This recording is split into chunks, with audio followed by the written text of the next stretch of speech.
Hello, and welcome to this episode of Halcyon Razor Review. I'm your host, Lauren Risey, and welcome to a smug face. Because Tekken, or rather the Tekken Series, is one of the few gaming experiences that I can firmly hold a claim to being a master of, if not now, at one point. And I'll explain. Back when I was a kid, Tekken was one of the first few games that I ever got for the PlayStation 1. I had the demo disc, Tekken, and I also had I think it was Burnin' Road, which was a racing game. Now, Tekken was a fighting game. I'd never had an experience with fighting games before. I had an original Sega platform game, but I'd never played, Street Fighter before. I was a little too young for Mortal Kombat. Even my parents, with their slightly bohemian views on what content to expose their children to, said, no, we're not letting them play Mortal Kombat. So Tekken was the first fighting game I ever experienced, and it was the first game that I ever had friends over to play. It was a social gaming experience, which again was new to me. As the gaming series evolved, I stayed with Tekken. Played the second one, played the third one almost to death, completing it so many times and unlocking every character, to the point that 10 years later, when I was playing games with friends on a more regular basis, on a social basis, it was usually Halo 2 we were playing. On this occasion, though, I happened to rock up while they were playing Tekken 3. Specifically, they were stuck on the last level, True Ogre. So the idea was that you come across this boss, this fighting god, who looked like a green Egyptian. But on the second stage, he'd morph into True Ogre, who looked like a Jabba the Hutt if he was a dragon with a serpent for an arm. And they'd been playing this guy for about an hour, maybe even two. On the hardest difficulty, and couldn't beat him. I can't remember with what character though, and that was a critical element. No one knew how to use the character properly. I turned up and in one go defeated him, sat down and acted like it was nothing, because it was nothing. I kind of knew how to play the game inside and out. And the level of respect I got from just that alone with my friends was unreal. Really pointed to how much of a geek I was and how lame we all were as a group, considering that got me a level of respect that I'd not been able to earn any other way. But the point was that Tekken is a series I have a tremendous amount of fondness for and have followed over the years, and I'm probably one of the few that's genuinely excited for the most recent release of Tekken 7 when it comes out.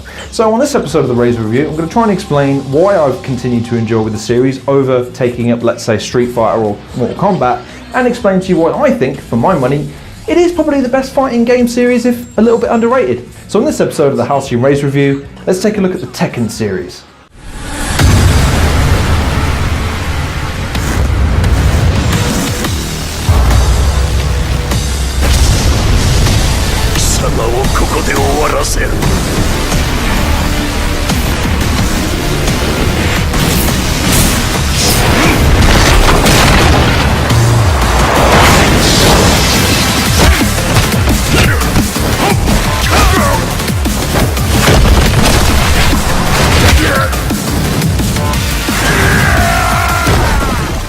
So let's start with the single most important thing of any fighting game, its gameplay and fighting mechanics.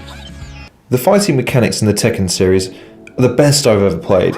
Each character and incarnation of that character feels fresh, unique and satisfying to play as. The Bruce Lee homage Martian and Forest lore are lightning fast and acrobatic, with high-pitched crows and flip kicks that make kids like me lose their minds at how cool they looked. Paul Phoenix utilizes judo and heavy punches and kicks to bully opponents in slow but powerful bursts.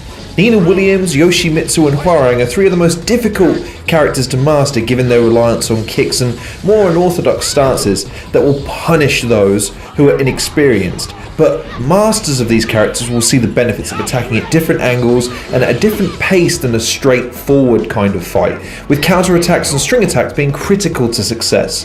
The characters have all evolved over time, as have their looks and movesets, becoming much more diverse and deep in their acrobatics and abilities, and each more set apart from each other character with each incarnation, with some notable exceptions such as Brian Fury's use of the kickboxing military style brawling fighting style, and Eddie Gordo's use of capoeira, as their movesets are tailored to them to the extent that adding or taking away an element of their fighting style would detract from their appeal to players who have mastered them and enjoy their styles to the extent that it becomes an extension of their own playing experience. And then you have the main quote-unquote boss-style characters like Heihachi, Kazuya Mishima and Jin Kazama, who all share some attacks and the element of power in their movesets, but each once again having strengths and weaknesses that will suit some players more than others, and the dynamicism of their attacks being more suited to more direct players seeking that power play than others. The majority of attacks feel impactful, while others feel dynamic, and all of them feel fast and strong enough without being hard to keep pace with as opposed to other fighters. The blocking mechanic, as is ubiquitous with most fighting games, is mapped to the back button to make it harder for people to spam the block button. And while this could still be abused as a tactic, the grapples in the game, usually compiled with 2 buttons on either side of the pad, mean that people who lean too heavily on this move will be caught out by the relatively simple pull of special grapples, usually initiated by pressing these 2 buttons as mentioned before, but can also be incorporated into longer combos to punish those who want to spam one attack constantly or just constantly sit on the back foot. However, the innovation of the game series has centered around the fighting most predominantly, with very little in the way of special stages, hazards in the stages, ring outs, such as with, say, Injustice or even Dead or Alive. However, I prefer this, as the focus stays on the characters and playing to their strengths rather than using cheap stage attacks for massive damage, which can sometimes unfairly reward lesser skilled players. The pinnacle of the game's fighting mechanics, for my money, peaked in Tekken 3, where the fights had sped up to today's standards, having been quite slow and laborious originally, and the roster was deep enough to give you a wide variety of styles to choose from, with the only real disappointment being Ogre and True Ogre once you unlock them, who, when they were controlled by the computer, were absolutely devastating, but in your hands were nearly useless, with the exception being that if you knew True Ogre's fire-breathing flying attack, you'd spam that to death until the person inevitably threw the controller at your head. The last point to make about the fighting mechanics is that there is a 3-dimensional element to it, with a double tap up or a double tap down, moving your character to the side, as opposed to some fighters which prefer it to be quite vertical and horizontal in platform, meaning that it's entirely possible to bypass attacks altogether without blocking, and to herd your opponent until you're ready to attack. This is a very underutilized but immensely important skill to master, as this can help you turn the tide against players who are skilled with combinations of characters like Law, Kazuya, or even a computer-based boss-level opponent like Jinpachi Mishima or True Ogre, who can be cheap as if you don't know how to avoid their blast attacks or their unblockable moves. Aside from the fighting, the series doesn't offer much beyond the occasional minigame, with the only notable exception to this being the Tekken Force mode of Tekken 4 and the spin-off sort of series of the Tekken Tag Tournament, which adds a really fun tagging mechanic, meaning that the dynamic of the game changes between just beating your opponent to playing tactical chess with different styles conflicting, the skills of each player balancing each other out, which makes it very fun, but it's still wonder why this isn't incorporated into the main game series as a mainstay rather than trying to milk money out of it as a separate game. The arcade modes can be disappointing and underwhelming, with the cutscenes and prologues of each character being a bit of an afterthought, with the exception of the Mishima clan, who seem to be the only people with a conceivable arc that's been laid out correctly. And the time trial doesn't offer much in the way of an incentive to continue playing, with no bonuses, additional character skins, or anything of that nature, offering gamers that little bit something extra to play through the time trials with each and every character. In my humble opinion, if you're the kind of person that likes to play games with friends, then this is absolutely a series you need to check out. This game series was made to be played with 6 or 8 friends on an evening, with tons of beers, tons of food, and the winner stays on until someone inevitably loses their and threatens to call the police for spamming that same kick button. You know who you are. Okay, now with the gameplay out of the way, let's take a look at the presentation and the design of the characters as they've evolved over the years. The game series has always been presented once again with an emphasis on the fighting, with the action being at the forefront of the gamer's experience, even during cutscenes. The graphics have steadily plateaued over the last 3 installments, I'm sad to say. However, from 1 to 4, there was a notable improvement in the graphics, the feel, in both the fighting and the cutscenes. Improvements to the impact and the fluidity of the moves, with more and more invested in motion capture technology and the study of different martial arts to accurately portray certain moves while embellishing others, with the notable characters of Eddie Guardo, the spam-happy gamer enemy of most, and Lei Wulon using the drunken fighter style, adds so much to this series that sets it apart from normal fighters that by and large follow the same formula of punch, kick, special moves. These characters had a different feel, they moved differently, they interacted with their environments differently, and it meant that Tekken had the edge over other opponents even to this day. And to finish off the presentation, the sound effects are suitably over the top, with slaps, hits, punches, kicks, thuds, smashes, lightning bolts. All of these impacts reverberated to try to show the strength of each of these characters with series on series. The original series incarnation Tekken had an emphasis on the height of jumps with the whoosh sound, the punches, the impact of the blocks against punches and things of that nature. These days, it's the smashing of concrete, the smashing of glass, the hammering of metal, the thud of punches, and the impacts of landing that will really sell the strength and precision of these characters to the players. Overall, the presentation is good, but it has to be noted that, like I said, over the past of the last few years, Tekken has rested on its laurels to the extent that only now in the next generation with Tekken 7 does it look like they're making a step up to make their cutscenes interactable with in-game footage, which is impressive at times, but noticeably lacking when compared to Injustice 2 and others. And with gameplay and presentation out of the way, let's take a look at the final thing, which again, most fighting games for whatever reason seem to kind of slip up on. It's the reason why most of us got invested in the first place: the story and the characters. The premise of each game in the main series documents the events of the King of Iron Fist tournament, hosted by the Mishima Zaibatsu Corporation.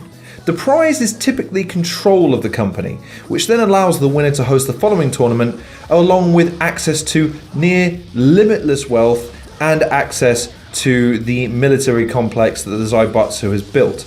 After beating the game with each character, an ending cutscene is unlocked, and usually one of the endings from each game becomes the continuation of the story into the following installment, again following one of the Mishimas. The story has largely revolved around this clan and the curse that surrounds them, which began narratively with Heihachi Mishima throwing his son Kazuya Mishima from a cliff when he was 5 years old. Kazuya was nearly killed on the fall, but through the influence of the devil gene he survived and swore revenge on his father by the time of the first King of Iron Fist tournament. The second game and its sequel, Tekken 3, were considered breakthrough titles and among the greatest games of all time. The latter, Tekken 3, was also the second best-selling fighting game to date. The series itself is the best-selling fighting game franchise in history.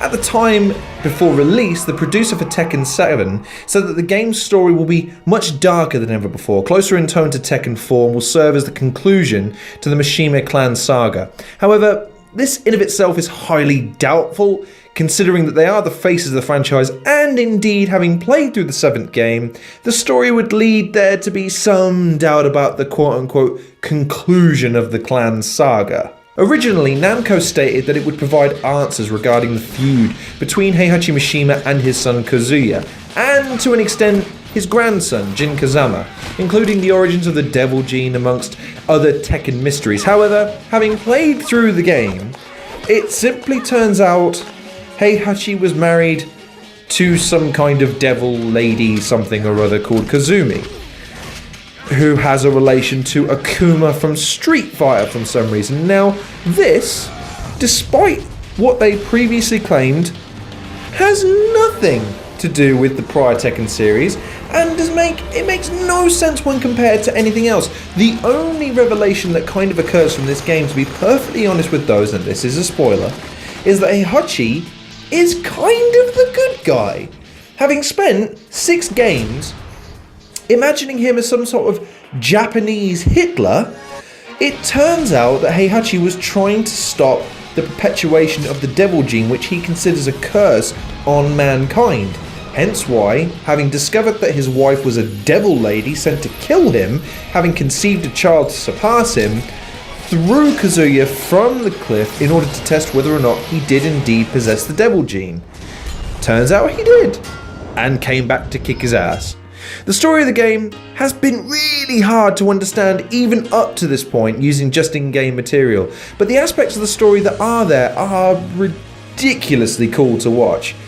But it can be frustrating for those like me who are fans of the game and just wanted to get invested in the lore beyond thinking the characters looked cool. For me, the best the story ever got to was between Tekken 4 and 5, which gave the best insight and the most amount of detail into the Mishima feud without going over the top as 7 appears to have, as well as many other characters such as Martial Law, Yoshimitsu, Brian, even Marduk and King, whose characters always seemed a little bit unfleshed and unthought out, but whose character designs, movesets were just so damn cool. I wanted to know more about these characters. You can tell in Tekken 7 that Namco have really tried here. They've tried to emulate other fighting games such as Mortal Kombat and Injustice, both made by NetherRealm, it's worth pointing out, in terms of giving players a satisfying single-player experience. However, on this latest installment, I can't help but feel that they've fallen a bit flat. In terms of the story and in terms of the narrative, it's just not great. The idea of it being told through this journalist might have sounded good on paper. Unfortunately, it's narrated by someone who is less bothered than you can possibly imagine considering the events. When he's telling the story of his wife and child dying, his entire town and city being burnt to the ground, he sounds like he's drinking milk. Like he's like, yeah. Oh, my whole life flashed before my eyes. I swore revenge on the Mishima clan.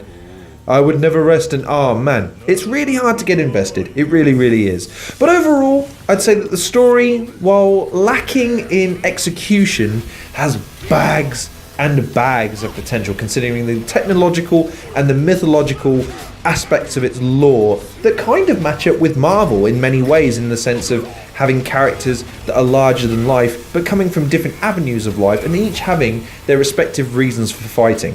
If you've never played the Tekken series and you're looking for a good story, then this isn't really the game series for you. However, if you want tidbits and you want to get invested in characters that are cooler than then definitely this is worth checking out. And so we come to the verdict aspect. The best in the series for my money is still Tekken 3. It brought enough to the table to be unique and original without going overboard and trying to cater to the newer fighting audience. Its design still holds up to this day, reasonably speaking. The promo was probably the best of the gaming series, and it probably did more for the characterization of each character than any game before or since.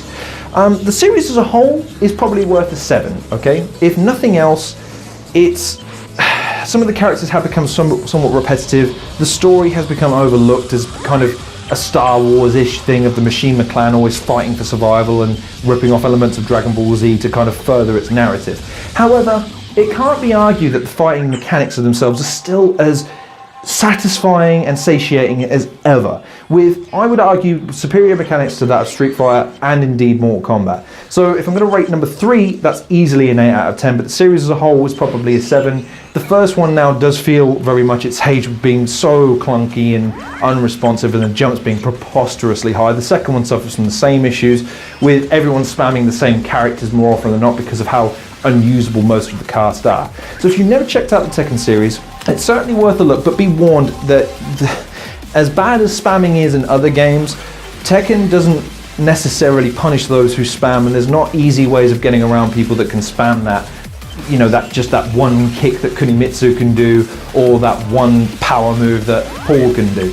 So just know that going in if you're going to try that. But if nothing else, it's a great social experience because, again, if you happen to find yourself on the last level of Tekken 3 against True Ogre, hey, follow your boy. I'll take him out for you. So thank you very much for watching this episode of the Halcyon Razor Review. Please like, share and subscribe, or dislike and unsubscribe if you're so inclined to do so.